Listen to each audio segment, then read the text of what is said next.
Hello guys, நம்ம இன்னைக்கு ஒரு feel good adventurous animation movie தான் பார்க்க போகிறோம். த லிட்டில் பிரின்ஸுங்கிற ஒரு நாவலை நீங்கள் படிச்சிருந்தீங்கன்னா அந்த படத்தோட கதை உங்களுக்கு நல்லாவே தெரியும். எஸ், இது ஒரு நாவல் பேஸ்டு மூவி. உங்களோட கற்பனை குதிரையை தட்டி விட்டால் தான் அந்த படத்தை நீங்கள் புரிஞ்சிக்க முடியும். நம்மள நிறைய பேர் பெரியவங்களா வளர்ந்ததுக்கப்புறம் நம்மளோட சின்ன வயசு நினைவுகளை மைண்ட்லேருந்து எரேஸ் பண்ணியிருப்போம். படிப்பு, வேலை, ஃபியூச்சரை நினச்சி கவலை, இந்த மாதிரியான ஒரு மனநிலையில் நம்ம சமூகத்தால் நம்ம தள்ளப்படுறோம். அந்த மாதிரியான ஒரு சூழ்நிலையில தான் இங்கே ஒரு குட்டி பொண்ணு வளர்றா. அவங்க அம்மா இருக்காங்களே, அந்த பொண்ணு அவளோட வாழ்க்கையில் என்னெல்லாம் பண்ணணும்னு ஒவ்வொரு நிமிஷத்துக்கும் பிளான் பண்ணி வச்சிருக்காங்க. இந்த டைமுக்கு படிக்கணும், இந்த டைமுக்கு பல்லு விளக்கணும், இந்த டைமுக்கு சாப்பிடணும், அப்படி எல்லாத்தையும் அவங்களே பிளான் பண்ணி வச்சிருக்காங்க. நம்ம பொண்ணுக்குன்னு ஒரு மனசு இருக்குன்னு அவங்க யோசிக்கிறதே இல்லை. பொதுவாக எல்லா பேரண்ட்ஸும் ஆசைப்படுற மாதிரி நம்ம பொண்ணை ஒரு நல்ல ஸ்கூலில் சேர்க்கணும்னு அவங்க ஆசைப்படுறாங்க. அதனால அங்கே இருக்கிறதுலே ஒரு பெஸ்ட்டான ஸ்கூலாக சேர்க்க ட்ரை பண்ணுறாங்க.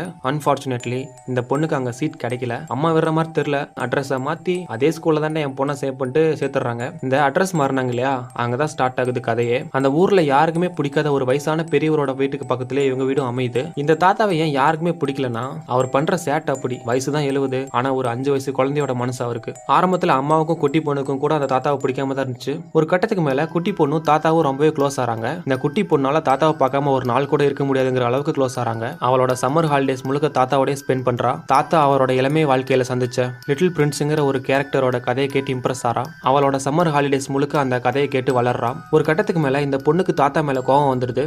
ஏன்னா அவர் சொல்ற லிட்டில் பிரின்ஸோட கதை நம்புற மாதிரி இருக்காது. புதுசா பிளானட், அந்த பிளானட்ல இருக்க வினோதமான மக்கள், இந்த கேலக்சியை சுத்தி லிட்டில் பிரின்ஸோட பயணம், இதெல்லாம் ஆரம்பத்துல கேட்க இன்ட்ரெஸ்டிங்கா இருந்தாலும் போக போக தாத்தா நம்ம கிட்ட போய் சொல்றாரோ அப்படிங்கிற ஒரு எண்ணம் இந்த பொண்ணோட மனசுல உதிக்குது. அதனால தாத்தாட்ட கோவத்தை காட்டிட்டு மறுபடியும் அவளோட பழைய கசப்பான வாழ்க்கைக்கே திரும்புறா. திடீர்னு ஒரு நாள் தாத்தாக்கு உடம்பு முடியாம ஹாஸ்பிட்டல்ல சேர்க்கப்படுறாரு. எதுவுமே நம்ம கூட இருக்கிறப்போ அதோட அருமை தெரியாதுங்கிற மாதிரி தாத்தா கூட இல்லாதப்பதான் அவளோட தப்பே உணர்றா. அதனால தாத்தா சொன்ன லிட்டில் பிரின்ஸை தேடி பயணத்தை ஸ்டார்ட் பண்றா. அவளோட இந்த பயணத்துல நிறைய புது கிரகங்களுக்கெல்லாம் போறா. நிறைய வினோதமான மக்களை சந்திக்கிறா. அவங்க கிட்ட மாட்டிக்கவும் செய்யறா. கடைசியில லிட்டில் பிரின்ஸை பார்த்தாலா இல்லையா, என்ன மாதிரியான ஒரு பயணமா இருந்தது அது. இதையெல்லாம் இந்த படத்துல இன்ட்ரெஸ்டிங்கா ஒரு 2 டைமென்ஷன்ஸ்ல காட்டியிருக்காங்க.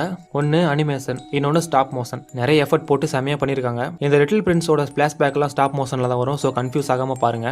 ஒரு பெரியவரோட பேக்ரவுண்ட் வயசுல படம் ஸ்டார்ட் ஆகுது. நான் பெரியவனா வளர்ந்ததுக்கு அப்புறம் என்னோட சின்ன வயசு நினைவுகளை மறந்துட்டேன். என்னோட வாழ்க்கையில நடந்த ஒரு சம்பவம் என்னோட சின்ன வயசு ஞாபகத்தை மறுபடியும் எனக்கு கொண்டு வந்துச்சு. என்னோட இந்த கதை யாருக்கிட்டையாவது நான் சொல்லலாம்னு நினைப்பேன், ஆனா அதுக்கு யாருமே தயாரா இல்லை அப்படின்னு சொல்லிட்டு இருக்காரு. அங்கிருந்து அப்படியே கட் பண்ணி வர்த் அகாடமின்னு ஒரு ஸ்கூல்ல காட்டுறாங்க. இங்கதான் நம்ம அம்மாவும் குட்டி பொண்ணு இருக்காங்க. இந்த ஸ்கூல்ல அட்மிஷன் கிடைக்கணும்னா அங்க நடக்கிற இன்டர்வியூ அட்டன் பண்ணணும். அதுக்காக தான் அம்மாவும் குட்டியும் வெயிட் பண்ணிட்டு இருக்காங்க. அங்க அவங்கள மாதிரியே நிறைய பேரண்ட்ஸ் நம்ம பசங்களுக்கு சீட்டு கிடைச்சிருமாங்கிற ஒரு பயத்துல உட்காந்துருக்காங்க. குட்டியை அம்மா ட்ரெயின் பண்ணிட்டு இருக்காங்க. இன்டர்வியூல உன்னோட பெஸ்ட்டை கொடுக்கணுமா, அவங்க உன்னோட குவாலிஃபிகேஷன் எல்லாம் பார்த்துட்டு ஒரு கேள்வி கேட்பாங்க. நீ ஒர்த் அகாடமியோட ஒரு பொருள் தானே அப்படின்னு கேட்பாங்க. அதுக்கு நீ ஆமான்னு சொல்லணும்னு சொல்றாங்க. அப்போ அந்த இன்டர்வியூ ஹால்ல இருந்து ஒரு ஃபேமிலி வெளியே வருது. பையனுக்கு அட்மிஷன் கிடைக்கல போல் இருக்கு. பேரண்ட்ஸ் அழுதுட்டே வராங்க. இந்த ஸ்கூல்ல படிச்சாதான் நம்ம பசங்களோட எதிர்காலம் நல்லா இருக்கும்னு நிறைய பேரண்ட்ஸ் நினைக்கிறாங்க.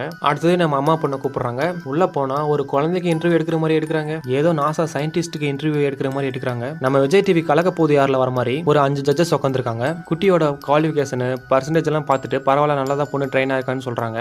அதுல ஒரு ஜட்ஜு, நான் உங்ககிட்ட ஒரு கேள்வி கேட்பேன், அதுக்கு நீ கரெக்டா ஆன்சர் பண்ணணும்னு சொல்றாரு. நம்ம குட்டி என்ன நினைச்சானா, அம்மா சொன்ன மாதிரி நீ ஒரு ஒர்த் அகாடமி போறலான்னு கேட்பாங்கன்னு நினைச்சிருப்பா. ஆனா இவங்க நீ பெரியவளா ஆனதுக்கு அப்புறம் என்னவா இருப்பேன்னு கேக்குறாங்க. அதுக்கு என்ன சொல்லணும் இந்த பொண்ணு, ஆமா நான் ஒரு ஒர்த் அகாடமி பொருள் தான், இங்க இருக்கிற ரூல்ஸுக்கு நான் கட்டுப்படுறேன் அப்படி இப்படின்னு மனப்பாடம் பண்ணதெல்லாம் அடிச்சுடுறா. செல்லம் அது இல்ல செல்லம் அப்படின்ட்டு அம்மா பின்னாடி இருந்து சைகை காட்டுறாங்க. ஒரு குட்டி பொண்ணால எவ்வளவுதான் பிரஷரை தாங்க முடியும். மயக்கம் போட்டு பொத்துன்னு விளறா.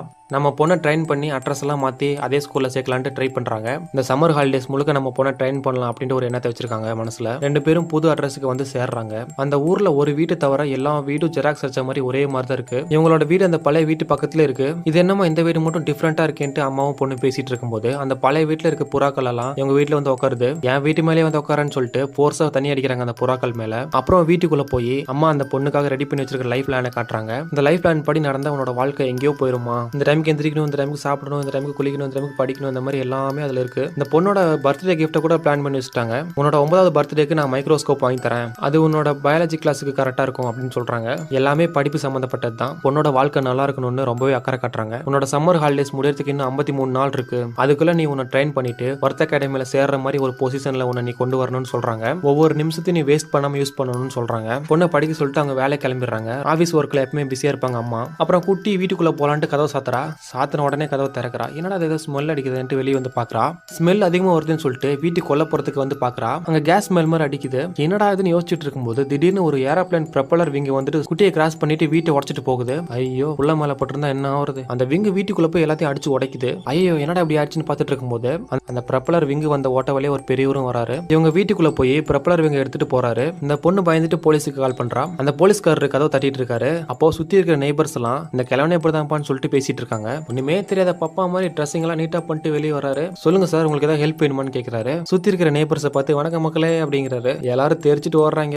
அப்புறம் போலீஸ்காரரு மறுபடியும் உங்களோட பிளேனை ஸ்டார்ட் பண்ண ட்ரை பண்ணீங்களா, ஏன் அப்படி பண்றீங்கன்னு கேக்குறாரு. ஐம் சாரி, நான் பண்ண வேலை பக்கத்து வீட்டுக்கு ரொம்ப டிஸ்டர்பா இருந்துச்சுன்னு நினைக்கிறேன், வேணும்னா என்ன அரெஸ்ட் பண்ணிக்கோன்னு சொல்றாரு. அந்த போலீஸ்காரர் கொஞ்சம் நல்லவர் போல. இந்த பெரியவர் அரெஸ்ட் பண்ணி என்ன பண்ண போறேன்னு சொல்லிட்டு அவரை விட்டுறாரு. இந்த குட்டியோட வீட்டு சேதப்படுத்தினதுக்காக பெரியவர் அவர் சேர்த்து வச்சிருக்கிற சில்லற காயின்லாம் பொறுக்கிட்டு வந்து கொடுக்குறாரு. அதை அந்த போலீஸ்காரர் அந்த பொண்ணு கிட்ட கொடுத்து சமாதானப்படுத்தி வீட்டுக்கு அனுப்பி வச்சிடறாரு. லைட்டும் எரியல, ஒன்னும் எரியல, பாவம் பிள்ளை பொக்குன்னு உட்காந்துருக்கு. வேலையெல்லாம் முடிச்சுட்டு நைட்டு அம்மா சாப்பாடு வாங்கிட்டு வீட்டுக்கு வராங்க. அந்த காசை பார்த்துட்டு உனக்கு இந்த காசெல்லாம் எங்க இருந்து கிடைச்சதுன்னு கேட்கறாங்க பொண்ணை பார்த்து. நடந்த கதையெல்லாம் எடுத்து சொல்றான் அந்த குட்டி. அப்புறம் வீட்டை வந்து பாக்குறாங்க, கசா முசான்னு கிடைக்குது. ஒரு பெரியவர் வீட்டுக்கு கொல்ல போறதுல பிளேனை ஸ்டார்ட் பண்ண ட்ரை பண்ணாரா, என்னையாதுன்னு அம்மா திருன்னு முழிக்கிறாங்க. முதல்ல ஒரு வேற வீட்டை பிடிச்சிட்டு போகணும், கான்ட்ராக்டர் பார்க்கணும்னு பேசிட்டு இருக்காங்க. அப்புறம் குட்டி அவளோட ரூமுக்கு வந்துட்டு இருக்கிற கொஞ்ச நஞ்ச வெளிச்சத்துல அவளோட புக் எடுத்து படிக்கிறா. அப்போ ஒரு பேப்பர் ராக்கெட் பறந்து அவகிட்ட வருது. யார் அதை அனுப்பியிருப்பாங்க சுத்தி முத்து பார்த்துட்டு அதை படிச்சு பாக்குறா.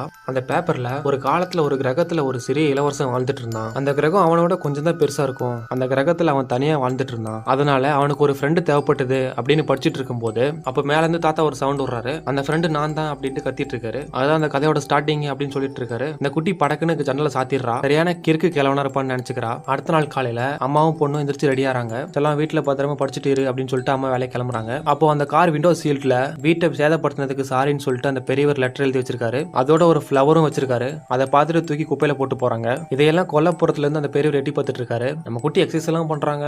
ஆப்பிள் சாப்பிட்டுட்டு டீயா மில்கான்னு தெரியல குடிச்சிட்டு இருக்காங்க. அந்த லைஃப் பிளான்ல இருக்க ஸ்டெப் எல்லாம் ஃபாலோ பண்ணிட்டு இருக்காங்க. அப்புறம் ஃப்ரீ டைம்ல அந்த பெரியவர் கொடுத்த சில்லற காசுல எடுத்து எண்ணி வைக்கிறா. அப்போ அந்த சில்லறைக்குள்ள ஊசி மாதிரி இருந்திருக்கும் போல கை குத்திருச்சு பாவம். என்னடா அது உள்ள என்னெல்லாமோ இருக்குன்னு தொலை பார்க்கும்போது சில பல டாய்ஸ் எல்லாம் உள்ள கிடக்குது. ஒரு கோழி குண்டு, குட்டியா ஒரு சங்கு, பொம்மைங்க, அப்புறம் லிட்டில் பிரின்ஸ் மாதிரி ஒரு பொம்மை. இதெல்லாம் பார்த்துட்டு அந்த ஸ்டோரியை மறுபடியும் எடுத்து படிக்கிறா. அந்த கதையில தாத்தா சொல்றாரு, நான் என்னோட இளமை பருவத்துல இருக்கும்போது எனக்கு ஃப்ரெண்ட்ஸ்னு யாருமே இல்ல, ரொம்ப தனிமையா ஃபீல் பண்ணேன். அதனால அந்த ஃபிளைட்ல எப்படி ஓட்டுறதுன்னு ஒரு பைலட்டா நான் கத்துக்கிட்டேன். எனக்கு அது ரொம்பவே பிடிச்சிருந்ததுன்னு சொல்றாரு. அங்க இருந்து அப்படியே ஸ்டாப் மோஷன்ல கதையெல்லாம் போகுது. இந்த தாத்தா அவரோட பிளேன்ல உலகத்தையே சுத்தி இருக்காரு. கடைசியில சகாரா பாலைவனத்துல வந்து அது கிராஷ் ஆகிற வரைக்கும் அவர் நிப்பாட்டவே இல்லை. அந்த பிளைட்டை சுத்தி கண்ணு கெட்டுற தூரம் வரைக்கும் யாருமே அங்க இல்ல. அந்த நாள் இரவையெல்லாம் தனிமையிலே கழிக்கிறாரு. அடுத்த நாள் பகல்ல ஒரு குட்டி இளவரசன் அந்த பாலைவனத்துக்கு வந்து எனக்காக ஒரு ஆடு வரைய முடியுமான்ட்டு அவர்கிட்ட கேட்கிறான். என்னடா அது இவன் எங்க இருந்தா வந்தான்னு பாக்குறாரு. இந்த குட்டி இளவரசன் வந்துட்டு ஒரு மர்மமான கேரக்டர். எப்ப என்ன பண்றான்னு யாருக்குமே தெரியாது. என்னது ஆடா, சரி இரு வரைஞ்சு தரேன்னு சொல்லிட்டு ஒரு ஆட்டை வரைகிறாரு. அவர் வரைஞ்ச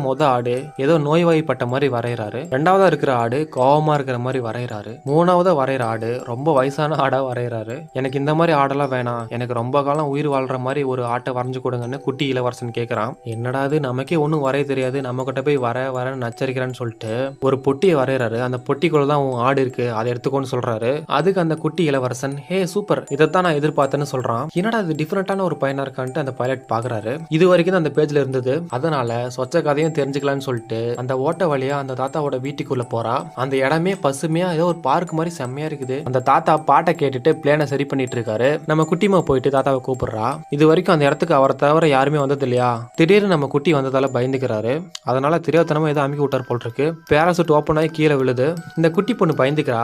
அசையாம இல்லை அப்படின்னு சொல்றாரு பெரியவர். இவங்க ரெண்டு பேரும் மேலேயே வந்து அந்த பேராசூட் விழுது. ரெண்டு பேரும் சிரிக்கிறாங்க. தாத்தா நான் உங்களோட அந்த கதையை படிச்சேன், அதெல்லாம் லாஜிக்கே இல்லாத மாதிரி இருக்கு. நீங்க அந்த பாலைவனத்துல இருந்தப்போ எப்படி திடீர்னு அந்த சின்ன பையன் வந்தான், எப்படி ஒரு குட்டி கிரகத்துல காத்து இல்லாம அந்த பையனால வாழ முடியும், ஆஸ்ட்ராலஜி படிச்சிருக்கேன், இதெல்லாம் எனக்கு நல்லாவே தெரியும் அப்படின்னு கேள்வியே கேட்டு பெரியவர் சாவடிக்கிறா. ஒரு சின்ன பையனால ஒரு நட்சத்திரத்துல இருந்து எப்படி வர முடியும் அப்படின்னு சொல்லிட்டு இருக்கா. அது ஒண்ணு நட்சத்திரம் இல்ல, அது ஒரு கோல், அது P612 ஒரு கோல் அப்படின்னு சொல்றாரு இவரு. அப்புறம் வீட்டுக்குள்ள கூட்டிட்டு போறாரு. சின்ன பையனாட்டம் ஏகப்பட்ட திங்ஸ் உள்ள வச்சிருக்காரு. அதெல்லாம் பார்த்துட்டு குட்டி பொண்ணு ஆச்சரியப்படுறா. அங்க ஒரு குட்டி நரி பொம்மையை பாக்குறா. அதுக்கு லிட்டில் ஃபாக்ஸ்னு பேர் வைக்கிறா, மிஸ்டர் ஃபாக்ஸ்னு பேர் வைக்கிறா. அப்பப்ப அந்த மிஸ்டர் ஃபாக்ஸ் நகர்ற மாதிரி இந்த பொண்ணுக்கு தோணும். இந்த குட்டி பொண்ணு மிஸ்டர் ஃபாக்ஸை பார்த்துட்டு இருக்கும்போது பெரியவர் போய் விழுந்துடுறாரு.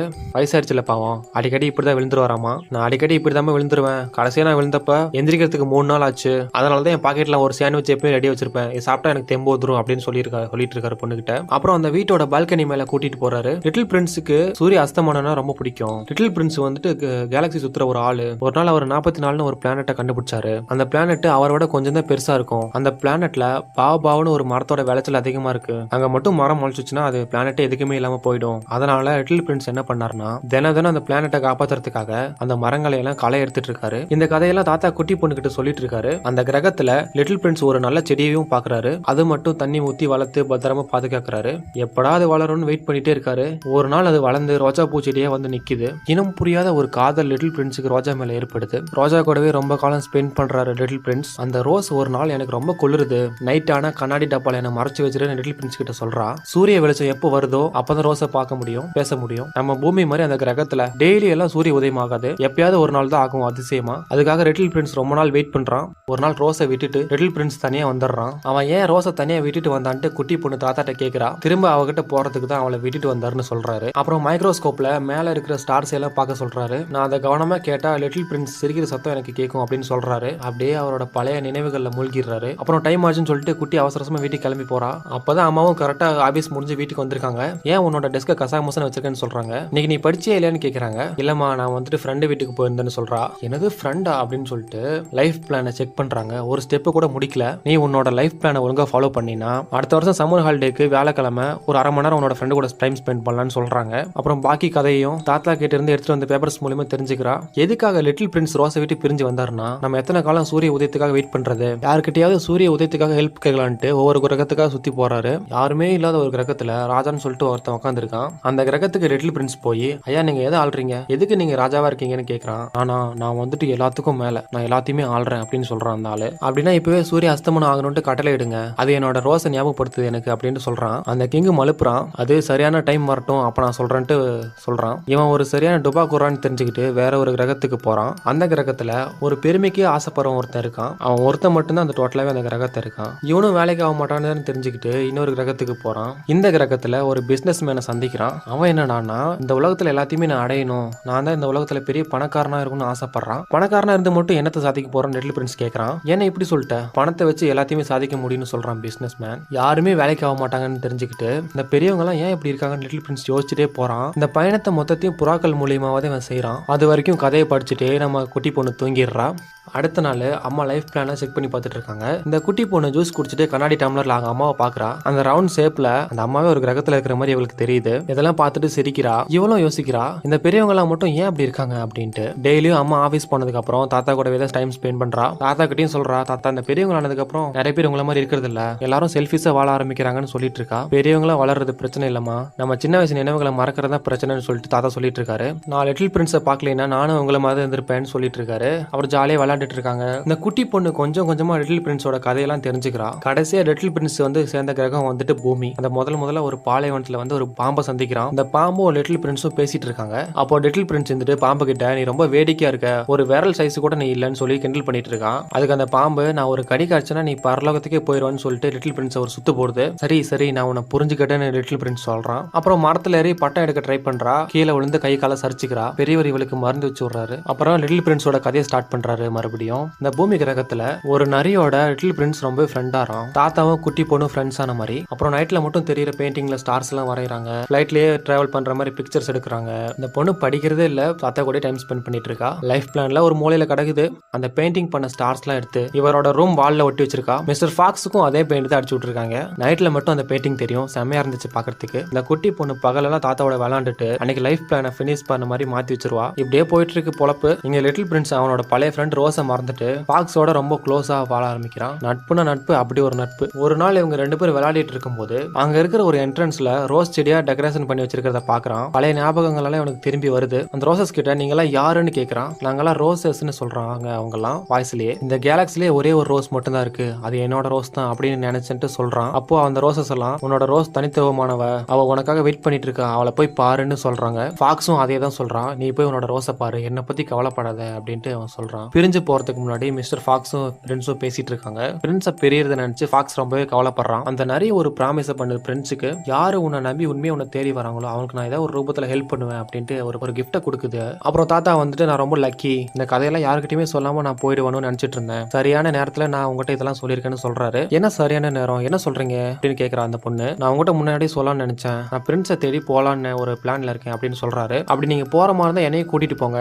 என்னெல்லாம் விட்டுட்டு நீங்க போக கூடாதுன்னு சொல்றா. அங்கெல்லாம் நீ வரக்கூடாது, நான் தனியா தான் போறேன்னு சொல்றாரு. லிட்டில் பிரின்ஸுக்கு தான் ஏற்கனவே ரோஸ் இருக்குல்ல, எனக்கு யார் இருக்கா, சரி பொண்ணு டல்லா வரேன்னு தெரிஞ்சுக்கிட்டு தாத்தா பேச்ச மாத்தி, உனக்கு பசிக்குதுன்னா சொல்லு, நான் உன ஒரு இடத்துக்கு கூட்டிட்டு போறேன், அங்க யாருக்காவது பர்த்டேனா ஃப்ரீயா பேன் கேக்லாம் தருவாங்க அப்படின்னு சொல்றாரு. என் பர்த்டேக்கு இன்னும் 2 வாரம் இருக்குன்னு சொல்றா. அது அவங்களுக்கு தெரியாது இல்ல அப்படின்னு சொல்லிட்டு தாத்தாவோட பழைய கார் எடுத்துட்டு அந்த இடத்துக்கு போறாங்க. அந்த பிளானை விட இது ரொம்ப மோசமான கண்டிஷன்ல இருக்கு. எதிர்த்தாப்புல என்ன வண்டி வருது எதையுமே பார்க்க மாட்டேங்கிறாரு, கண்ட வாக்குல வண்டி ஓட்டிட்டு போறாரு. இது அந்த போலீஸ்காரன் பாத்துறான். ஐயோ மறுபடியும் இந்த கிழமை வேலைய ஆரம்பிச்சிட்டான்னு பாக்குறான். அதனால அந்த தாத்தாவோட காரை ஃபாலோ பண்ணிட்டு பின்னாடியே வரான். இவங்க பயந்துட்டே போய் ஒரு குப்பை தொட்டி மேல ஏத்தி காரை ஸ்டாப் பண்ணிடுறாங்க. அப்போ அந்த போலீஸ்காரர் கார் கிட்ட வந்து ஏன் அப்படி பண்றீங்கன்னு கேக்குறாரு. நம்ம குட்டிமா என்ன சொல்றான்னா, என்னோட பர்த்டே உங்களுக்கு தெரியுமா அப்படின்னு சொல்றா. அப்படி சொன்னாவது நம்மளை விட்டுருவாரோன்னு ஒரு நம்பிக்கையில இப்பெல்லாம் சொல்றா. அந்த போலீஸ்காரரு குட்டி பொண்ணோட அம்மாக்கு இன்ஃபார்ம் பண்ணிடுறாரு. அம்மா கடுப்புல வந்து அம்மா பொண்ணை திட்டிட்டு நீ உள்ள வெயிட் பண்ணு நான் வரேன்னு சொல்லிட்டு தாத்தாட்ட பேச போறாங்க. என்ன பேசியிருப்பாங்க, ஹார்ஸா எல்லாம் பேசியிருப்பாங்க. அப்புறம் நைட்டு எல்லாம் முடிஞ்சதுக்கு அப்புறம் வீட்டுக்கு வந்து பொண்ணை திட்டுறாங்க. படிக்காம கொள்ளாம அந்த தாத்தாவோட விளையாண்டுட்டு இருக்கியா நீ, விளையாட்டுத்தனமா அப்படின்னு திட்டிட்டு இருக்காங்க. அப்படி இல்லாம நான் சொல்றதை கேளுங்க அப்படின்னு போய் சொல்ல வரும்போது, நீ ஒன்னும் சொல்ல வேணாம், நீ எல்லாத்தையும் போய் சொல்ல ஆரம்பிச்சிட்ட, என்கிட்ட போய் சொல்ற, போலீஸ்காரர்கிட்ட போய் சொல்லிருக்க, இன்னைக்கு உன் பர்த்டேவா, ஹாப்பி பர்த்டே அப்படின்னு சொல்லிட்டு கிண்டல் பண்றாங்க. உன்னோட நினைவுல லைஃப் பிளான் இல்லவே இல்லையான்னு கேக்குறாங்க. அந்த பொண்ணு கொஞ்சம் ஏத்தி பேசிடுறா. உங்களோட ஆசையெல்லாம் என்னோட வாழ்க்கையில போட்டு திணிக்காதீங்க அப்படின்னு சொல்றா. என்னடா இப்படி சொல்றேன், நான் உன்னோட வாழ்க்கைக்காக தான் நான் அப்படி போராடிட்டு இருக்கேன், நான் எவ்வளவு கஷ்டப்பட்டு வேலை செய்யறேன்னு தெரியுமா, எவ்வளவு ஸ்ட்ரெஸ் அனுபவிக்கணும் தெரியுமா, உனக்காக தான் நான் இதெல்லாம் பண்ணிட்டு இருக்கேன், நீ என்ன ஏத்தி பேசுறேன்னு சொல்லிட்டு அவ வச்சிருக்க லிட்டில் பிரின்ஸோட கதை புக்கெல்லாம் எடுத்து கிழிச்சு குப்பை தொட்டியில போடுறாங்க. மிஸ்டர் ஃபாக்ஸையும் குப்பை தொட்டியிலே போட்டுறாங்க. இந்த டைம் அம்மா ரொம்பவே கண்டிப்பா இருக்காங்க. எப்ப பார்த்தாலும் படிப்புலே இருக்கா. 2 வாரம் கழிச்சு அவளுக்கு பர்த்டேவும் வருது. இப்பதான் அந்த பொண்ணோட அப்பா பத்தி நமக்கு தெரியுது. அவரும் எங்கேயோ வெளிநாட்டுல வேலையில் இருக்காரு போல. கரெக்டா பர்த்டேக்கு மட்டும் கிஃப்ட் அனுப்பிடுறாரு. அம்மாவும் வேலைக்கு போயிடுறாங்க, அப்பாவும் வேலைக்கு போயிடுறாங்க. எப்ப பார்த்தாலும் படிப்பு, ஒரு அரவணைப்பே இல்லாத வாழ்க்கையில வாழ்ந்துட்டு இருக்கா. ஒரு கட்டத்துக்கு மேல கண் கலங்கிடுறா. முடியலடா சாமின்ட்டு. ஒரு குட்டி பொண்ணால வாழ்க்கையில எவ்வளவு கஷ்டத்தை தாங்க முடியும் சொல்லுங்க பாப்போம். இந்த பெரியவங்களோட ஸ்ட்ரெஸ் நம்ம சின்ன பசங்க மேலேயும் திணிக்கிறாங்க. அப்புறம் போயிட்டு குப்பை தொட்டில இருக்கிற ஃபாக்ஸ் பாதியில விட்டு அந்த லிட்டில் பிரின்ஸோட கிழிச்சு போட்ட கதை இதெல்லாம் எடுக்கிறா வெளியில. நம்ம தாத்தா பைலட்டா இருந்தப்போ ஒரு பாலைவனத்துல போய் மாட்டிக்கிட்டார் இல்லையா, கடைசியில குடிக்க ஒரு சொட்டு கூட தண்ணி இல்லாம போயிருது. அப்போ லிட்டில் பிரின்ஸும் பைலட்டும் கிணத்தை தேடி போடுறாங்க தண்ணிக்காக. நாள் முழுக்க சுத்துறாங்க, எந்த தண்ணியுமே கிடைக்கல. அப்புறம் நைட் ஆயிடுது. நைட்ல வானத்துல தோன்ற நட்சத்திரத்தை 2 பேரும் பார்த்துட்டு இருக்காங்க. இந்த நட்சத்திரங்கள் வானத்தை அழகாக்குற மாதிரி ஒரு கிணறு பாலைவனத்தை அழகாக்கிரும்னு சொல்லிட்டு இருக்கான் லிட்டில் பிரின்ஸ். குட்டி பையன் தானே, அப்படியே தூங்கிடுறான். பைலட் அவனை தூக்கிட்டே கிணத்தை தேடி அலையிறாரு. அடுத்த நாள் பகல்ல ஒரு கிணத்தை கண்டுபிடிக்கிறாங்க 2 பேரும். பிரின்ஸ் ரொம்பவே சந்தோஷப்படுறான். இந்த குட்டி பொண்ணு ஒரு கட்டத்துக்கு மேல கடுப்பாயி போய் பொட்டி படிக்கலாம் தூக்கிட்டு தாத்தாவோட வீட்டுக்கு வரா. வாங்க நம்ம பிரின்ஸை தேடி போடலாம் அப்படின்னு வந்து சொல்றா. குட்டி பொண்ணோட அம்மா போட்ட போர்ல பெரியவர் கொஞ்சம் சைலண்ட் ஆயிட்டாரு. அதுவும் இல்லாம அவர் கொஞ்சம் உடம்பு வேற முடியல போல. இல்லம்மா வேணாம், இனிமே நீங்களே வரக்கூடாது அப்படின்னு சொல்றாரு. எங்க அம்மாவை பத்தி கவலைப்படாதீங்க, நான் அவங்கள பேசிக்கிறேன்னு சொல்லிட்டு பிளேன்ல ஏறி உட்காந்துக்கிறா. வாங்க போலாம், லிட்டில் பிரின்ஸை தேடி போலாம் அப்படின்ட்டு சொல்லிட்டு இருக்கா. இருமா அந்த பிளேன் ரெடி ஆகலாமா, இன்னும் நம்ம பறக்க முடியாது அப்படின்னு சொல்லிட்டு இருக்காரு இவரு. அதெல்லாம் பறக்கலாம், அந்த ரக்கையை மட்டும் சரி பண்ணா போதும், வாங்க போலாம் அப்படின்ட்டு கூப்பிட்டு இருக்கா. சரியான ஆர்வத்துல இருக்கா. நான் லிட்டில் பிரின்ஸை தேடி போறமா இருந்தா தனியா தான் போவேன், நீ எல்லாம் கூட வரக்கூடாதுமா அப்படின்னு சொல்றாரு. நான் ரொம்பலாம் வெயிட்டா இருக்க மாட்டேன், நான் குட்டி பொண்ணு தானே, அந்த பிளேன் எங்கேயோ ஒரு மூலையில ஒண்டிக்கிறேன், ப்ளீஸ் என்னையும் கூட்டிட்டு போங்கன்னு சொல்றா. லிட்டில் பிரின்ஸோட கதையோட முடிவை சொல்றதுக்கு இதுதான் சரியான தருணம்னு நினைக்கிறேன்னு சொல்லிட்டு பாக்கி கதையும் சொல்றாரு. பெரியவர் சொல்றாரு, ஒரு நாள் சாயங்காலம் நான் வந்து என்னோட பிளேனை சரி பண்ணிட்டு லிட்டில் பிரின்ஸை பார்க்கலான்னு வந்தேன். ஆனா அவர் ஒரு மர்மமான பாம்பு கிட்ட பேச்சுவார்த்தை நடத்திட்டு இருந்தாரு. நான் அதை பார்த்து பயந்து துப்பாக்கி எடுத்து அந்த பாம்பை சுட்டேன். ஆனா அது எங்கேயோ மறைஞ்சு கல்லுக்குள்ள போயிடுச்சு அப்படின்னு சொல்லிட்டு இருக்காரு. அப்புறம் பிரின்ஸ் இவர்கிட்ட, நான் போக வேண்டிய தருணம் வந்துருச்சு, நான் என்னோட ரோஸை தேடி போறேன், என்னோட இந்த பயணத்துல என் உடம்ப தூக்கிட்டு என்னால அலைய முடியாது, என்னோட பறவைகளும் இங்க இல்ல அப்படின்னு சொல்லிட்டு பைலட்டுக்கு பிரியா விட கொடுத்துட்டு போறாரு. நீங்க எல்லாம் மறுபிறப்பை பத்தி கேள்விப்பட்டிருக்கீங்களா, அதுதான் இங்க நடக்க போகுது. அந்த பாம்பை இவரை கடிச்சு மறுபிறப்பின் மூலமா வேற ஒரு கிரகத்துக்கு, அதாவது அந்த ரோஸ் இருக்கிற கிரகத்துக்கு கூட்டிட்டு போறதா ப்ராமிஸ் பண்ணிருக்கோம். அதை நம்பி இவரும் அப்படியே பண்றாரு. அந்த பாம்பு கிட்ட கடி வாங்குறாரு. அதை படிச்சுட்டு குட்டி பொண்ணு சாக்காயிடுறா. நீங்க தானே சொல்றீங்க அவர் ரோஸ் கிட்ட தான் இருப்பாரு அப்படின்னு, இப்போ அவர் இறந்துட்டா சொன்னீங்கன்னா என்ன அர்த்தம் அப்படின்னு கேக்குறா. அவர் இறந்திருந்தாலும் அந்த பிளானட்டுக்கு அவர் போயிருப்பாரு. நான் ராத்திரி நட்சத்திரங்களை பாக்குறப்போ அவரோட சிரிப்பை நான் கேட்டிருக்கேன்னு சொல்றாரு. அதை எப்படி நீங்க கரெக்டா சொல்றீங்க, உங்களுக்கு தெரியுமான்னு இந்த பொண்ணு கேக்குறா. நான் அப்படிதான் நினைக்கிறேன், அவர் கண்டிப்பா அங்க போயிருப்பாரு அப்படின்னு நினைக்கிறேன்னு சொல்றாரு. குட்டி பொண்ணுக்கு அழுக வந்துருது. ஒருவேளை அவர் ரோஸ் கிட்ட போகலன்னா என்ன பண்றது, அவரோட மறுபிறப்பு எடுக்கலன்னு என்ன பண்றது, அப்படி அவர் மறுபிறப்பு எடுத்திருந்தாலும் அவர் எல்லாத்தையும் மறந்துட்டா என்ன பண்றது அப்படின்ட்டு இவ கேக்குறா. பெரியவர் தடுமாறாரு. அப்பெல்லாம் நடக்காதுமா, லிட்டில் லிட்டில் பிரின்ஸ் எதையும் மறக்க மாட்டாரு அப்படின்னு சொல்றாரு. இந்த லிட்டில் பிரின்ஸ் கதை இவ்வளவு நாள் நம்பிட்டு இருந்த பொண்ணு இன்னைக்கு டோட்டலா வெறுத்துறா. உங்கயா நீங்களும் உங்க கதையும் என்னோட சம்மர் ஹாலிடே முழுக்க இந்த லிட்டில் பிரின்ஸ் கதையை கேட்டு நான் வேஸ்ட் பண்ணிட்டேன். இந்த பைத்தியக்கார கதையை நான் எப்பயுமே நம்ப மாட்டேன்னு சொல்லிட்டு ஃபாக்ஸையும் பேப்பர்ஸையும் தூக்கி போட்டுடுறா. ரெண்டு பேருக்குமே ஒரே டிசப்பாயின்ட்மெண்ட். என்ன பண்றது? அப்புறம் வீட்டுக்கு வந்துட்டு லிட்டில் பிரின்ஸ் ஞாபகப்படுத்துற எந்த ஒரு நினைவுகளும் வேண்டான்னு சொல்லிட்டு ரூம் சீலிங்ல இருக்க எல்லா லைட்னிங் ஸ்டார்ஸையும் எடுக்கிறா. அப்படியே நாட்கள் கிடக்குது. சம்மர் ஹாலிடேவும் முடிவுக்கு வருது. ஒரு நாள் அம்மாவும் பொண்ணும் வெளியே போயிட்டு வீட்டுக்கு வந்துட்டு இருக்கும்போது சரியான மழை. இந்த குட்டி பொண்ணு வாழ்க்கையை வெறுத்து போன மாதிரி டல்லா இருக்கா. கரெக்டா வீட்டுக்கு வந்தோடனே அந்த பெரிய ஒரு வீட்டுக்கு ஏத்தாப்புல ஆம்புலன்ஸ் நிக்குது. சுத்தி இருக்கிறவங்க எல்லாம் கூட்டமா இருக்காங்க. இந்த நெய்பர்ஸ் எல்லாம் இதுக்காவது வராங்களே. இந்த பொண்ணு காரை விட்டு இறங்கி மழையில நனைஞ்சிட்டு ஓடி வந்து தாத்தாவை பாக்குறா. கரெக்டா வர்றதுக்குள்ள ஆம்புலன்ஸ்ல ஏத்திட்டு ஹாஸ்பிட்டல் போயிடுறாங்க. திரும்பி அம்மாவை பாக்குறா. தாத்தாவை பார்த்தே ஆகணும்டான்னு சொல்லிட்டு அம்மா கிட்ட கூட சொல்லாம ஆம்புலன்ஸ் பின்னாடியே வேகமா ஓடுறா. ஓடி வந்துட்டு இருக்கும்போது சைக்கிள்ல போயிட்டு இருக்க ஒரு பையன் மேல மோதி தடுக்கி கீழே விழறா. அப்புறம் அந்த பையனோட சைக்கிள் எடுத்துட்டு ஆம்புலன்ஸ் பின்னாடியே வேகமா போறா. சாரி, ஆம்புலன்ஸ் பின்னாடி இல்ல, ஆம்புலன்ஸை ஃபாலோ பண்ணி போறா. ஹாஸ்பிட்டலுக்குள்ள ஓடி போறா. தாத்தாவை ட்ரேல வச்சு தள்ளிட்டு போயிட்டு இருக்காங்க. என்னை விட்டு போகாதீங்க போகாதீங்கன்னு கத்திட்டே தாத்தா பின்னாடி போறா. ஒரு நர்ஸ் வந்து இந்த பொண்ணை தடுத்துறாங்க. அப்புறம் அம்மா வந்துட்டு வீட்டுக்கு கூட்டிட்டு போறாங்க. வீட்டுக்கு போற வழியில வேர்த் அகாடமி ஸ்கூலை பாக்குறாங்க. நாளைக்கு ஸ்கூல் இருக்கு, மறந்துடாத, எதையும் மனசுல வச்சுட்டு இருக்காத, ரிலாக்ஸர்னு சொல்றாங்க. அதான் என்னையோட சம்மர் ஹாலிடே முடியுது இல்ல, அதனால. அப்புறம் வீட்டுக்கு வந்து ரூம்குள்ள போய் கதவை சாத்திக்கிறா. அம்மா அப்பா கொடுத்த கிஃப்ட்டுக்கெல்லாம் பின்னாடி அந்த லிட்டில் பிரின்ஸோட பொம்மையை மறைச்சு வச்சிருக்கா. அதை பார்த்துட்டு தாத்தா உங்களை பார்க்க ஆசைப்படுறாரு. நான் மட்டும் உங்களை கண்டுபிடிச்சு தாத்தா கிட்ட காட்டிட்டுனா அவர் குணமாயிருவாரு அப்படின்ட்டு பொம்மை கிட்ட பேசிட்டு இருக்கா. அப்பதான் லிட்டில் பிரின்ஸை தேடி போலான்னு ஒரு எண்ணம் இவன் மனசுல ஒதிக்குது. சரின்னு தாத்தா வீட்டுக்கு போலான்ட்டு விண்டோவெல்லாம் ஓபன் பண்ணிட்டு இருக்கா. கரெக்டா அம்மா ரூமுக்கு வெளியே வந்துட்டு பொண்ணுக்கு ஆறுதல் சொல்லலான்ட்டு வெயிட் பண்ணிட்டு இருக்காங்க. சரி, பாவம் அவளே அப்செட்டா இருப்பா, காலையில பேசிக்கலாம்னு சொல்லிட்டு போயிடுறாங்க. என்ன தைரியம் அந்த பொண்ணுக்கு. அப்படியே அந்த விண்டோல இருந்து வெளியே வந்து பைப்பை பிடிச்சி இறங்கலாம் ட்ரை பண்ணும்போது பைப்ல அட்டாச் பண்ணிருக்கிற போல்ட் எல்லாம் கலந்து கீழே விழறா. நல்ல வேலை ஒன்னும் ஆகல, தாத்தாவோட இடத்துல விழுந்து கிடக்குறா. உள்ள போய் பாக்குறா, அந்த தாத்தா இருக்காரு அல்டிமேட். இந்த பொண்ணு நம்மளை தேடி என்னைக்காவது ஒரு நாள் வருவான்னு தெரிஞ்சுக்கிட்டு பிளேன் எல்லாம் ரெடி பண்ணி வச்சிருக்காரு. இந்த படத்தை பாத்தீங்கன்னா இந்த சீன்ல உங்களுக்கு புல்லரிச்சு போயிடும். அப்படி இருக்கும் இந்த சீன். அந்த பிளேனுக்குள்ள மிஸ்டர் ஃபாக்ஸோட லிட்டில் பிரின்ஸோட ஸ்டோரி பேப்பர்ஸும் இருக்கு. இப்போ ஒரு அதிசயம் நடக்க போகுது. இந்த ஒரிஜினல் மிஸ்டர் ஃபாக்ஸ் இருந்துட்டு பிரின்ஸ் கிட்ட ஒரு ப்ராமிஸ் பண்ணிருக்கு இல்லையா, உன்னை நம்பி யார் உன்னை தேடி வராங்களோ அவங்களுக்கு ஏதோ ஒரு விதத்துல நான் ஹெல்ப் பண்ணுவேன்ட்டு. அது இங்க நடக்குது. இந்த டாய் மிஸ்டர் ஃபாக்ஸ் அது வெளிப்படுது. இந்த குட்டி பொண்ணு இருந்துட்டு மிஸ்டர் ஃபாக்ஸ் கிட்ட சும்மா விளையாட்டா உனக்கு பிளேன் ஓட்ட தெரியுமான்னு கேக்குது. எனக்கு தெரியாதுன்னு அது மண்டையாட்டுது. அப்போ மிஸ்டர் ஃபாக்ஸ் இருந்துட்டு பைலட் ஹெல்மெட் எடுத்து அந்த பொண்ணு கொடுக்குது. அதை மாட்டிட்டு பிளேனை ஸ்டார்ட் பண்றா. அவ்வளவுதான், எல்லாம் ஆட்டோமேட்டிக், எல்லாத்தையும் பெரியவர் ரெடி பண்ணி வச்சுட்டு போயிட்டாரு. அந்த பிளேன் ஸ்டார்ட் ஆகிற போக ஒரு பேட்டை தள்ளுது. அந்த பேட் வந்துட்டு அந்த தாத்தாவோட மியூசிக் பிளேயரை இழுத்துட்டு வந்து ஒரு 2-3 சர்க்கிள் போட்டு அந்த கைத்தை கட் பண்ணுது. அந்த கட்டான கயிறு ஒரு டயரை மேல தூக்கி அந்த பிளேனை பின்னாடி ஸ்ப்ரிங் மாதிரி இழுக்குது. அதோட ஆட்டோமேட்டிக்கா முன்னாடி ஒரு ரன்வேயும் ஓப்பன் ஆகுது. இந்த கிளாக் எல்லாம் கரெக்டா 1 hour கட்டுச்சுன்னா வெளியே வரும்ல ஒரு குருவியாட்டம், அது மாதிரி ஒரு கத்தி வெளியே வந்து கைத்தை வெட்டி விடுது. அவ்வளவுதான், அந்த ஸ்ப்ரிங் அதோட வேலையை காட்டுது. ரொம்ப ஸ்பீடா அந்த பிளேன் டேக் ஆஃப் ஆகுது. தடுமாறி கண்ட்ரோலர் அப்படியே ஒரு நகர்த்தி வீட்டெல்லாம் இடிக்காம மேல போறா. அப்போ வர்த்த அகாடமி எல்லாம் தெரியுது, அதெல்லாம் தாண்டி போறா. அப்போ ஒரு மர்மமான ஒரு மேகம் அங்க தெரியுது. அதுல டிராவல் ஆகி போறாங்க. என்ன ஒரு ஸ்டாரை கூட கண்ணு பாத்துட்டு இருக்காங்க. இந்த மிஸ்டர் ஃபாக்ஸுக்கு நைட் ஆனா லைட் அடிக்கிற மாதிரி ஒரு பெயிண்ட் அடிச்சு விட்டாங்க இல்லையா, அது இங்க காமெடியா இருக்குது. அப்புறம் தூரத்துல ஏதோ ஒரு ஸ்டார் மாதிரி ஒண்ணு தெரியுது. அதை நோக்கி பிளேனை திருப்புறாங்க. பார்த்தா அது ஒரு ஸ்டார் இல்ல, அது ஒரு கிரகம். அது ஒரு சின்ன கிரகம் தான், இருந்தாலும் நம்ம பூமி மாதிரி அங்க நிறைய பில்டிங் எல்லாம் இருக்கு. அங்க இருக்கிற மக்கள் எல்லாம் எப்ப பார்த்தாலும் வேலை பிசினஸ் இப்படியே இருக்காங்க. கிட்டத்தட்ட பூமி மாதிரி தான். இந்த பொண்ணு அந்த இடத்த சுத்தி பிரின்ஸ் எங்கேயாவது இருப்பானான்னு தேடிட்டு இருக்கா. அப்போ ஒரு பில்டிங் மேல பிரின்ஸ் மாதிரி ஏதோ ஒரு உருவம் தெரியுது. அதை பார்த்துட்டு பிரின்ஸ் கிட்ட போலான்ட்டு பிளானை திருப்பிட்டு போறாங்க. அதுவே ஒரு சின்ன கிரகம். எல்லா இடத்துலயும் பில்டிங் கட்டி வச்சிருக்கானுங்க. இருக்கிற கொஞ்ச நேரம் இடத்துல ரோட்டை போட்டு வச்சிருக்கானுங்க. எங்கடா பிளேனை லேண்ட் பண்ணாட்டு தடுமாறுறாங்க. வேற வழி இல்லாம அந்த ரோட்லயே லேண்ட் பண்ணலாம்னு சொல்லிட்டு லேண்ட் பண்ண ட்ரை பண்ணா ஒரு பஸ் மேலே போய் லேண்ட் ஆகி நிக்கிறாங்க. அந்த பஸ்காரன் பிரேக் போட்டோன்னே பஸ்ல இருந்து லெஃப்ட் ஆக்கி அப்படியே கீழே வந்து நிக்குது பிளேனு. எல்லாரும் அங்க இருக்கிறவங்க எல்லாரும் வாயை பொழந்து பாக்குறாங்க, என்னடா அதுன்ட்டு. அங்க ஒரு போலீஸ் கார் வருது. பில்டிங்ல இடிச்சிட்டு ரோட்ல இருக்க லைட் எல்லாம் உடைச்சிட்டு எல்லாத்தையும் கிராஷ் பண்ணிட்டு அந்த போலீஸ்கார் இவங்க கிட்ட வருது. வந்து மேல கையை தூக்குங்கன்னு சொல்றான். இது யாருன்னு தெரியுதா? அந்த பெருமைக்காரன் ஒரு கிரகத்துல பாத்தாரு இல்லையா லிட்டில் பிரின்ஸ், அவன் தான் இது. வந்து ஒரு குழந்தைன்னு கூட பார்க்காம கேஸ் மேல கேஸா போட்டு தள்ளுறான். லைசன்ஸ் இல்லாம பிளேன் ஓட்டிருக்கீங்க, மக்கள் ஆக்சிடென்ட் பண்ணிருப்பீங்க, அது மட்டும் இல்லாம ரோட்ல இருக்க லைட்ல இந்த போலீஸ்காரன் உடைச்சிட்டு பொது சொத்து லாசம் பண்ண ட்ரை பண்ணீங்கன்னு கேஸ் போடுறான். இல்ல ஆபீசர், என்னோட ஃப்ரெண்டை கண்டுபிடிச்சு அவனை கூட்டிட்டு போலாம் நான் இங்க வந்தேன்னு சொல்றான் அந்த பொண்ணு. ஓ, இதுல கடத்தல் வேறையா அப்படின்ட்டு அதுக்கு ஒரு கேஸ் போடுறான். சரியான பைத்தியக்காரனா இருப்பான் போல. அப்பதான் இவன் அந்த கதைய புக்ல வந்த பெருமைக்காரன் புரிஞ்சுக்கிறா. செக் பண்ணலாம்னு சும்மா காச்சு கை தட்டி பார்த்தா தொப்பி எடுத்து தேங்க்யூ தேங்க்யூன்னு சொல்லிட்டு இருக்கான். இவன் என்ன பண்ணிட்டான், இவனுக்கு தேங்க்யூ சொல்லணும். அப்புறம் இவன் அந்த பெருமைக்காரன் தான் பாட்டு ஃபாக்ஸ் கிட்ட சொல்றா. அதை இவன் கேட்டுட்டு ஒரு பெரிய அதிகாரி ஏத்தி பேசுறேன்னு சொல்லிட்டு குழந்தையோட கையில விலங்க மாட்டிடுறான். அவ கையை கீழே இருக்கணும்னே அந்த விலங்கெல்லாம் கீழே விழுவுது. எதுக்கு உன்னோட கை இவ்வளவு சின்னதா இருக்குன்னு கேட்கறான். நான் ஒரு குழந்தை அப்படிதான் இருக்கும் அப்படின்னு சொன்னேன். அந்த கிரகத்துல எல்லாரும் பயந்துடுறாங்க.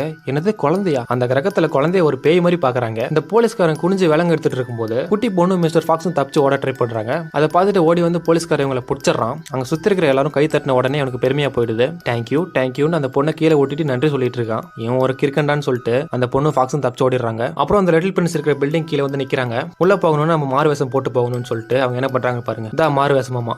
அது சரி, குழந்தைங்க தானே. சரி, மாடிக்கு லெஃப்ட்ல போகலான்னு போகும்போது அந்த எலிவேட்டர்ல அந்த நான் தான் பெருசுன்னு ஒரு கிங் இருப்பான் தெரியுமா, அவன் தான் இங்க இருக்கான், லெஃப்ட் பாயா. என்னடா அது எல்லா கேரக்டர்ஸும் ஒரே கிரகத்துல இருக்காங்களேன்னு ஆச்சரியப்படுறா. எல்லாரும் லெஃப்ட்டுக்குள்ள போறாங்க. அவங்க கூடவே சேர்ந்து இவளும் போயிடுறா. அவங்க எந்த ஃப்ளோருக்கு போகணுமோ அதெல்லாம் சொல்லிட்டு இருக்காங்க. அப்ப குட்டி வந்து நான் டாப் ஃப்ளோருக்கு போகணும்னு சொல்றா. எல்லாரும் திரும்பி பாக்குறாங்க. டாப் ஃப்ளோர்ல உனக்கு என்ன வேலைன்னு கேக்குறாங்க. நான் வந்து மேல எல்லாம் சரியா தான் இருக்கான்னு பாக்கலான்னு போறேன்னு சொல்றா. சரின்னு அந்த சுவிட்சை அமுக்குற அந்த கிங் டாப் ஃப்ளோருக்கு போய் பிரின்ஸை தேடுறா எங்க இருக்கான்ட்டு. அப்போ தூரத்துல லிட்டில் பிரின்ஸ் மாதிரி ஒரு உருவம் தெரியுறத பார்த்துட்டு பக்கத்துல போறா. போய் பார்த்தா அங்க வேலை செய்யற ஒரு நடுத்தர வயசுல இருக்கிற ஒரு பையன் இருக்கான். பயந்துக்கிறா. இந்த பொண்ணு பயந்ததுல அவனும் பயந்து கீழே விழுந்துறான். சாரி, நான் வேற ஒருத்தர் நினைச்சு உங்களை தேடி வந்துட்டேன் அப்படின்னு சொல்றான் அந்த பொண்ணு. அப்பவும் அந்த பொண்ணுக்கு சந்தேகம் போகல. லிட்டில் பிரின்ஸ் ஒருவேளை இவரா கூட இருக்கலாங்கிற ஒரு நினைப்புல அவரை ஃபாலோ பண்றான். அப்போ மிஸ்டர் ஃபாக்ஸ் அவரோட ஐடி கார்டு எடுத்து காட்டுறான். அதுல மிஸ்டர் பிரின்ஸ்னு போட்டிருக்கு பேரு. அதனால பின்னாடியே போய் அவரை கூப்பிடுறா. இந்த யங் பிரின்ஸ் வந்துட்டு வேலையில ரொம்ப கவனமா இருக்காரு. ஒழுங்கா வேலை செய்யலன்னா நம்ம முதலாளி நம்ம வேலையில விட்டு தூக்கிடுவாருன்னு ஒரு பயத்துல இருக்காரு. எப்படி இருந்தவர் எப்படி ஆயிட்டா இருப்பாருங்க அப்படின்ட்டு நமக்குலாம் தோணுது. இது உங்களோட ஐடி கார்டு தானே காட்டுறா. ஆமா, என்னதான் உனக்கு எங்க கிடைச்சதுன்னு புடுங்குறா அவகிட்ட. எனக்கு வேலைக்கு டைம் ஆயிடுச்சு, என்ன டிஸ்டர்ப் பண்ணான்னு சொல்லிட்டு வேலையை ஸ்டார்ட் பண்ண போறான். நீங்க தானே லிட்டில் பிரின்ஸ், எனக்கு தெரியும்னு சொல்லிட்டு பின்னாடியே ஓடி வரா. நான் லிட்டில் பிரின்ஸ் இல்ல, மிஸ்டர் பிரின்ஸ் அப்படின்னு அவர் சொல்றாரு. அதனால அந்த குட்டி பொண்ணு வந்துட்டு அந்த தாத்தா பைலட், அந்த பாலைவனம், இந்த பாம்பு, இந்த கிணறு இதெல்லாம் எடுத்து சொல்றா. என்னமா வளரிட்டு இருக்கு, எனக்கு வேலை இருக்கு, என்ன டிஸ்டர்ப் பண்ணாத, நீ முதல்ல போக மாட்டேன்னு சொல்றான் மிஸ்டர் பிரின்ஸ். என்ன எல்லாத்தையுமே மறந்துட்டீங்க, நீங்க பல கிரகத்துக்கு பறவைகள் மூலியமா பயணம் பண்ணுவீங்களே, உங்களுக்கு ஞாபகம் இல்லையான்னு கேட்கறா. அப்போ வேலை செஞ்சுட்டு மேல இருக்கிற புறாவையெல்லாம் துரத்தி விடுறான். லிட்டில் பிரின்ஸுக்கும் மிஸ்டர் பிரின்ஸுக்கும் பேரை தவிர வேற எதுவுமே சம்மந்தமே இல்லாத மாதிரி தோணுது. இந்த மிஸ்டர் ஃபாக்ஸை கூட மறந்துட்டீங்கன்னு சொல்லிட்டு இந்த ஃபாக்ஸ் பொம்மை எடுத்து காட்டுறா. நான் நிறைய மாதிரி எந்த ஒரு பெட் அனிமல்ஸும் வச்சுக்கிறதுலன்னு சொல்லிட்டு வேலை செஞ்சுட்டு அந்த தொடக்கிற ப்ரூம் எடுத்துட்டு தெரியாதனமா உள்ள போட்டுறான். என்கிட்ட இருந்த கடைசி ப்ரூம் அது, அதையும் தொலைச்சிட்டேன், என்ன வேலையை விட்டு தூக்கு போறாங்க போன்ட்டு புலம்பிட்டு இருக்கான். இன்னும் ஒன்று மிச்சம் இருக்கு பாருங்கன்னு சொல்லிட்டு, என்ன எல்லாத்தையும் மறந்துட்டீங்க, நீங்க ரோஸ் கூட உங்களுக்கு ஞாபகம் இல்லைன்னு சொல்றா. என்னது ரோஸா அப்படின்ட்டு அவன் கேட்டோன்னே, ஆமா ரோஸ் தான், இந்த அழகான ரோஸ், பிரபஞ்சத்திலேயே உங்களுக்கு பிடிச்ச ரோஸ், அதெல்லாம் நீங்க மறந்துட்டீங்களான்னு கேட்கறா. எனக்குலாம் யாரும் ஞாபகம் இல்லப்பான்னு சொல்லிட்டு மறுபடியும் வேலைக்கு போ. என்ன நீ எல்லாத்தையும் மறந்துட்டேன்னு சொல்லிட்டு பிரின்ஸ் கூட மல்லு கட்டிட்டு இருக்கா. அதுல கடைசியை வச்சிருந்த அந்த துறப்பு கட்டியும் போயிருச்சு. கடைசியா இருந்த இதுவும் போயிடுச்சு. என்னை வேலையை விட்டு தூக்கிடுவாங்களேன்னு சொல்லிட்டு அழுதுட்டே இருக்கான். இந்த மூக்க துறைச்சுக்கோன்னு சொல்லிட்டு கர்ச்சிப்பை கொடுக்குறா. சரின்னு குமிஞ்ச மூக்க காட்டுறான். ஏன் இவ்வளவு குட்டியா இருக்கு அப்படின்னு கேட்கறான். சின்ன பொண்ணுங்க குட்டியா தான் இருப்பாங்கன்னு சொல்றாவ. வா, நான் உனக்கு ஒரு ஹெல்ப் பண்றேன்னு சொல்லிட்டு மிஸ்டர் பிரின்ஸோட பாஸ் கிட்டே அந்த பொண்ணையும் கூட்டிட்டு போறான். அந்த பாஸ் வந்துட்டு இந்த பொண்ணை கூட்டிட்டு போறான். அந்த இடமே எப்படின்னா, நினைவுகள் இருக்கிற பொருள் எல்லாம் சைக்கிள், பியானோ இந்த மாதிரி பொருள் எல்லாம் போட்டு கிராஷ் பண்ணி அதை பிசினஸுக்கு தேவைப்படுற மாதிரி ஒரு பொருளை மாத்திடுவான். அந்த ஆளு அந்த கிரகத்துல இருக்கிறவங்களுக்கு தான் குழந்தைங்களாலே ஆவாதே, அதனால அந்த குட்டி பொண்ணையும் அவங்கள மாதிரி மாத்தலாம், அதாவது பெரிய செல்ஃபிஸா வளர்ந்த ஒரு ஆளா மாத்தலான்ட்டு பாஸ் பிளான் பண்ணிருக்கான். அதனால அந்த பொண்ணை ஒரு டேபிள்ல உட்கார வச்சு லாக் பண்ணி வைக்கிறான். மிஸ்டர் பிரின்ஸ், இதுக்கு தான் என்ன கூட்டிட்டு வந்தீங்களான்னு குட்டி பொண்ணு கேட்கறா. ஆமா, இதுல என்ன இருக்கு, என்னையும் இப்படிதான் அவங்க மாத்தினாங்க அப்படின்னு பிரின்ஸ் சொல்றான். அப்போ லிட்டில் பிரின்ஸை மாத்தினது இவங்க தானா? மிஸ்டர் ஃபாக்ஸ் அந்த பாஸை கடிச்சு வைக்குது. என் ஃப்ரெண்டை உர்றா, நாங்க போகணும் அப்படின்னு பிடிச்சி தரன்னு இழுக்குது. என்னை வாடா கடிக்கிறேன்னு சொல்லிட்டு தூக்கி குப்பை தொட்டியில போட்டுறான். அப்புறம் படிக்கிறதுக்கு ஒரு புக்கை தூக்கி வைக்கிற அந்த பொண்ணு முன்னாடி. ஒரு புக்கை படிச்சா நான் பெரிய ஆயிடுவான்ட்டு அந்த பொண்ணு சொல்றா. அதுக்கு நாங்க நிறைய ப்ராசஸ் எல்லாம் வச்சிருக்கோன்னு சொல்லிட்டு ஒரு சுவிட்ச் ஆன் பண்றான். அப்புறம் ஒரு மிஷின் வந்துட்டு இந்த பொண்ணு பெரிய ஆளா மாத்துறதுக்காக கட்டாயமா சைன் எல்லாம் வாங்குது. அப்போ அந்த இடத்துல இருக்கிற எல்லாமே நகர்ந்ததுல அந்த குப்பை தொட்டியில இருந்த லிட்டில் பிரின்ஸோட ஸ்டோரி பேப்பர்ஸ் கீழே விழுது. அதை பார்த்துட்டு மிஸ்டர் பிரின்ஸுக்கு பழைய ஞாபகங்கள்லாம் கொஞ்சம் கொஞ்சமா வருது. அதை கையில தொடாதான்ட்டு பாஸ் கத்துறான். அது ஒரு அக்லி, அது ஒரு அசிங்கமான ஒரு சீன் மாதிரி சொல்றான். இந்த கேப்ல மிஸ்டர் ஃபாக்ஸ் குட்டி பொண்ணோட லாக்கை ரிலீஸ் பண்றான். இந்த பாஸ் அந்த பொண்ணை பிடிக்கலான்னு வரும்போது அந்த மிஷின் இவனை இழுத்துட்டு போயிடுது. என்னடா அதுன்னு பார்த்தா நம்ம மிஸ்டர் பிரின்ஸ் தான் அதெல்லாம் கண்ட்ரோல் பண்ணிட்டு இருக்கான். ஒரு வழியா பாஸோட சோலி முடிஞ்சுது. இந்த குட்டி பொண்ணு கேட்கறா, திடீர்னு என்ன இந்த மாற்றம்ட்டு. நான் அந்த பேப்பர்ஸ்ல என்னோட பழைய நினைவுகள்ல ஒன்று பார்த்தேன், அது எப்பயுமே என்னோட பாக்கெட்ல இருக்குன்னு சொல்லிட்டு அந்த ஆட்டுக்குட்டியோட பாக்ஸ் ஒன்று வரைஞ்சு கொடுத்தாங்க அந்த பைலட், அதை எடுத்து காட்டுறான் மிஸ்டர் பிரின்ஸ். அப்புறம் அந்த குட்டி பொண்ணு அந்த பேப்பர்ஸ்ல இருக்க எல்லா ஸ்டோரி எடுத்து விலை வரைய சொல்றா. நீங்க வந்து அந்த பைலட் தாத்தா ரொம்ப சந்தோஷப்படுவாருன்னு சொல்றா. சரின்னு கிளம்பி வெளியே வரும்போது கரெக்டா அந்த கிராசிங் பண்ற மிஷின் ஃபிளைட்டை தூக்கி வேலையை ஸ்டார்ட் பண்ணுது. ஒருத்தன் அந்த மிஷினை கண்ட்ரோல் பண்ணிட்டு இருக்கான். இந்த குட்டி பொண்ணு வேகமா அவனை தடுக்கலான்னு போயிட்டு ஒரு பவுலிங் பால் எடுத்துட்டு போறா. ஏணி மேல ஏறி மேல வரா. அந்த டிரைவர் டீ குடிச்சு முடிச்சுட்டு அவனோட வேலையை ஸ்டார்ட் பண்றான். கரெக்டா பவுலிங் பால் எடுத்து அவன் தலை மேலே போடுறான் மிஸ்டர் ஃபாக்ஸ். அந்த டிரைவர் மயக்கமாயி மிஷினை தெரியாதனமா ஸ்டார்ட் பண்ணிடுறான். அந்த ஃபிளைட் கிராஷ் ஆகிறதுக்குள்ள எப்படியோ ஒன்று தடுக்கலான்னு சொல்லிட்டு அந்த ஃபாக்ஸும் குட்டி பொண்ணும் ஏதோ பட்டன் அமுக்குறாங்க. எதுவுமே வேலைக்காகல. அப்புறம் அந்த டீயை தூக்கி கொட்டுறா, நின்றுது. மிஸ்டர் ஃபாக்ஸ் பவுலிங் பால் தூக்கி மிஷின் மேலே நச்சுன்னு ஒன்று போடுறான். அந்த ஃபிளைட் பழையபடி திரும்பி சேஃப் ஆயிடுச்சு. சரி கிளம்பலான்ட்டு மிஸ்டர் பிரின்ஸை தேடும் போது அவன் ஒரு பெரிய சைஸ் கண்ணாடி டப்பா முன்னாடி நின்றுட்டு இருக்கான். என்னடான்னு பார்த்தா ஏகப்பட்ட ஸ்டார்ஸ் உள்ள கிடக்குது. அந்த நட்சத்திரங்களை பார்த்து பிரின்ஸ் அவனோட பழைய ஞாபகத்துல மூழ்குறான். அவனோட அந்த ரோஸை நினைச்சு பார்க்கறான். அப்போ அந்த இடத்துக்கு பிசினஸ் மேனு, பெருமைக்காரன் அப்புறம் மத்தவங்க எல்லாம் வராங்க. அந்த பிசினஸ் மேன் என்ன சொல்றான்னா 501 மில்லியனுக்கு மேல நட்சத்திரங்களை நான் புடிச்சு இதுல அடைச்சு வச்சிருக்கேன்னு சொல்றான். அந்த நட்சத்திரங்கள் வானத்துல இருக்கிறதுனால ஒரு பிரோஜனமும் இல்ல. அதை பார்த்துட்டு நிறைய சோம்பேறிங்க அவங்க வாழ்க்கையை நினைச்சு கனவு கண்டுட்டு இருக்கானுங்க. இந்த நட்சத்திரங்கள் எல்லாம் என்னோட கடின முயற்சியால நான் சொந்தமாக்கிக்கிட்டேன். இந்த நட்சத்திரங்கள் எல்லாம் நீ வச்சு என்ன செய்ய போறேன்னு கேக்குறா. அதுக்கு இந்த பிசினஸ் மேன் ஒரு டெமோ காட்டுறான். ஒரு ஸ்டாரை மட்டும் வெளியே எடுத்து அதோட பவர் எல்லாம் உறிஞ்சி அந்த பிளானட் மொத்தத்துக்கும் பவர் சப்ளை கொடுக்குறான். இது எல்லாமே என்னோட பிசினஸ்க்காக தான் சொல்றான். அப்புறம் குட்டி பொண்ணை கிளாஸுக்கு போய் படிக்க சொல்லி கட்டளை போடுறான். அந்த பெருமைக்காரன் தரன்னு இழுத்துட்டு போறான் அந்த குட்டி பொண்ணை. அங்க என்னடா வேடிக்கை போய் வேலையை பாறான்னு பிரின்ஸ் கிட்ட கத்துறான். இப்பதான்ப்பா நம்ம பிரின்ஸுக்கு தைரியமே வருது. அந்த பொண்ணை விர்றா அப்படின்னு கத்துறான். என்னடா அண்ணனே ஏத்தி பேசுறேன்னு கேட்கறான் பிசினஸ் மேனு. நான் ஒன்னும் வேலைக்காரன் இல்ல, நான் லிட்டில் பிரின்ஸ்னு சொல்றான். என்னது லிட்டில் பிரின்ஸ்னு சொல்லி கிண்டல் பண்ணி சிரிக்கிறானுங்க. நம்பிக்கை இல்லாத ஒரு தற்குறி தானடா நீ கிண்டல் பண்ணி எல்லாருமே சிரிக்கிறானுங்க. யார் சொன்ன எனக்கு நம்பிக்கை இல்லைன்னு? நான் நம்பிக்கையோட தான் இருக்கேன். எனக்காக ரோஸ் வெயிட் பண்ணிட்டு இருக்கா, அவளை நான் பார்க்க போகணும்னு சொன்னோன்னே குலுங்கி சிரிக்கிறானுங்க. இனிமே நான் அவங்ககிட்ட வேலை செய்ய போறதில்லன்னு சொன்ன உடனே நம்ம பிரின்ஸுக்கு எல்லாமே ஞாபகம் வந்துருச்சான்ட்டு குட்டிமா சந்தோஷப்படுறா. அப்புறம் அந்த பெருமைக்காரனோட காலிலே மிதிச்சுட்டு எல்லாரும் தப்பிச்சு பிளேன்ல ஏறி போக ட்ரை பண்றாங்க. அங்க இருக்கிற பொருட்கள் மேல ஏறி பிளைட் கிட்ட போறாங்க. பின்னாடி அந்த பிசினஸ் மேனும் மத்தவங்கள துரத்திட்டு வரானுங்க. 3 பேரும் எகிரி குச்சி பிளைட்டை பிடிக்கிறாங்க. பிளைட்டை ஸ்டார்ட் பண்ண உடனே அது கண்ணா பின்னான்னு சுத்துது. கிளம்பி போறதுக்கு முன்னாடி ஒரு சின்ன வேலை இருக்குன்னு சொல்லிட்டு ஒரு கத்தி எடுத்துட்டு அந்த ஸ்டார்ஸ் இருக்கிற கண்ணாடி பாட்டில் மேலேயே குதிக்கிறா. யோ பிசினஸ் மேன், நான் சொல்றது நல்லா கேட்டுக்க. நான் பெரிய பொண்ணா வளர்ந்தாலும் உன்ன மாதிரி எல்லாம் இருக்க மாட்டேன்னு சொல்லிட்டு அந்த பாட்டில் மேலே கத்தி எடுத்து சொருகிறா. அதுல கொஞ்சம் உடஞ்சு சில ஸ்டார்ஸ் வெளியே வருது. அந்த ஸ்டார்ஸ் மேல குச்சி டிராவல் ஆகி பிளைட் கிட்ட வரா. நம்ம பிரின்ஸ் பிளைட்டை ஓடிட்டே வந்து குட்டி பொண்ணை பிடிச்சிடறான். அப்புறம் அந்த கைத்தை வெட்டி விட்டுட்டு பிளைட்டை டேக் ஆஃப் பண்றாங்க. அப்போ கரெக்டா அந்த எல்லா ஸ்டார்ஸும் உடஞ்சு இந்த பிளேனோட வெளியே வருது. பாவி பைய அந்த கேலக்சில இருக்க எல்லா ஸ்டார்ஸும் இந்த பிசினஸ் மேன் தான் பிடிச்சி வச்சிருக்கான். இந்த ஸ்டார்ஸ் எல்லாம் அந்த கேலக்சியோட பழைய இடத்துக்கே போனதுக்கு அப்புறம் அந்த கேலக்சியை பார்க்க அவ்வளவு சூப்பரா இருக்கு. அந்த கேலக்சில இருக்க மக்கள் எல்லாம் அந்த வானத்தை பாக்குறாங்க. இது வரைக்கும் இந்த மாதிரி ஒரு காட்சியை பார்த்ததே இல்லாத மாதிரி பாக்குறாங்க. என்னோட பிசினஸ் எல்லாம் நாசமா போச்சுன்னு வருத்தப்படுறான். அப்புறம் அந்த ரோஸ் இருக்கிற கிரகத்தை தேடி போறாங்க. போற வழியில பாக்குற ஒவ்வொரு கிரகத்தையும் மனப்பாடம் வச்சு கரெக்டா சொல்ற பிரின்ஸ் கடைசியா அந்த ரோஸ் இருக்கிற B612 கிரகத்துக்கு வந்து சேர்றாங்க. அந்த பாபாவ் மரம் அந்த கிரகத்தை சுத்தி கண்ணா பின்னான்னு முளைச்சு கிடக்குது. அந்த கிரகமே ஒரு மாதிரியா இருக்கு பாக்குறதுக்கு. அப்புறம் அந்த பாபாவ் மர கிளைகளுக்கு நடுவுல அந்த ரோஸ் தனியா தெரியறத பாக்குறாங்க. இந்த குட்டி பொண்ணு செம டேலண்டா அந்த பேராசூட்டை ஆன் பண்ணி பிளான் அந்த கிரகத்துல லேண்ட் பண்றா. பிரின்ஸை விட குட்டி பொண்ணு ரொம்பவே ஆர்வமா இருக்கா ரோஸை பாக்குறதுக்கு. அப்புறம் பிரின்ஸ் வந்து பல வருஷமா ரோஸை மூடி வச்சிருந்த கண்ணாடி பாட்டில ஓபன் பண்றான். அந்த ரோஸ் அப்படியே வாடி போய் உயிரே இல்லாம கிடக்குது. அந்த ரோஜாவோட இதழ்களை தொடும் போது அதெல்லாம் அப்படியே உதிர்ந்து கீழே விழுது. அதை எடுத்து கையில பார்த்தா தூளா போகுது காத்துலயே. அதெல்லாம் பார்த்துட்டு குட்டி பொண்ணு அலறா. சரி விடுமா அழுவாதுன்னு பிரின்ஸ் சொல்லிட்டு இருக்கும் போது பல வருஷத்துக்கு அப்புறம் அந்த இடத்துல சூரிய உதயம் ஆகுது. சூரிய வெளிச்சம் பட்ட உடனே மிஸ்டர் பிரின்ஸ் லிட்டில் பிரின்ஸா மாறுறான். அவ ஒண்ணும் மற்ற ரோஜாக்கள் மாதிரி சாதாரணமானவ இல்ல. அவன் நம்மளை விட்டு போயிட்டா நினைச்சு கவலைப்பட வேண்டிய அவசியமே இல்ல. அவ இந்த பிரபஞ்சத்துல எல்லா இடத்துலயும் நம்ம கூடவே இருக்கா. தூய்மையான இதயம் இருக்கிறவங்களால மட்டும்தான் அவளை உணர முடியும்னு சொல்றான். அவ எப்பயுமே நம்மளோட தான் இருப்பான்னு சொல்லிட்டு குட்டி பிரின்ஸும் குட்டி பொண்ணும் ஃபீல் பண்றாங்க. ஒரு டிஃபரெண்டான ஃபீலா இருந்துச்சு இது. அப்புறம் பிரின்ஸ் பழையபடி அவனோட அந்த கிரகத்தை பாத்துக்கிறான். பிரின்ஸோட பறவைகள் மூலியமா குட்டி பொண்ணு அவளோட வீட்டுக்கு போறா. போகும்போது அந்த குட்டி பொண்ணு கிட்ட நான் அந்த பைலட் தாத்தாவை விசாரிச்சதா சொல்லுன்னு சொல்றான் பிரின்ஸ். கண்டிப்பா நான் சொல்றேன்னு சொல்லிட்டு பூமி கிரகத்துக்கு அவளோட பயணத்தை தொடர்றா. ஒரு நைட்குள்ளே இதெல்லாம் முடிஞ்சிடுது. அப்புறம் அம்மா காலையில எழுந்து பொண்ணோட ரூமுக்கு போறாங்க. பொண்ணு ரூம்ல இல்லையேன்னு ஷாக் ஆயிடுறாங்க. விண்டோ வழியா எட்டி பாக்குறாங்க. அப்போ பின்னாடி பல்லு விளக்கிட்டே குட்டி பொண்ணு வர்றா. டைம் ஆயிடுச்சுமா சீக்கிரம் கிளம்புங்கன்னு சொல்றா. ஸ்கூலுக்கு இன்னும் டைம் இருக்குமான்னு சொன்னதும் ஸ்கூலுக்கு போறதுக்கு முன்னாடி தாத்தாவை பார்த்துட்டு போலான்னு சொல்றா. அப்புறம் ஹாஸ்பிட்டலுக்கு வந்து தாத்தாவோட ரூமுக்கு போறாங்க. அம்மா ஃபிளவர்லாம் வாங்கிட்டு போறாங்க தாத்தாக்கு. பரவாயில்ல முன்னோட கொஞ்சம் மாறிட்டாங்க. உள்ள போய் பார்த்தா தாத்தா நல்லா தூங்கிட்டு இருக்காரு. சரி அவரை டிஸ்டர்ப் பண்ண வேணான்ட்டு அவங்க வாங்கிட்டு வந்த ஃபிளவர் எடுத்து பாட்டுக்குள்ள வைக்கிறா. அந்த பூவோட வாசத்தை முகர்ந்து தாத்தா எந்திரிச்சுக்கிறாரு. தாத்தா கிட்ட சாரி கேட்கிறா. சாரி தாத்தா, நான் உங்ககிட்ட கோம பேசிருக்க கூடாது, அதுக்காக நான் ரொம்ப வருத்தப்படுறேன்னு சொல்றா. அதெல்லாம் எனக்கு ஞாபகத்துல கூட இல்லமான்னு சொல்றாரு. சரி தாத்தா அப்படிங்கிறா. நீயும் எனக்கு ஞாபகம் இல்லையே, நீ யாருமான்னு கேட்கிறாரு.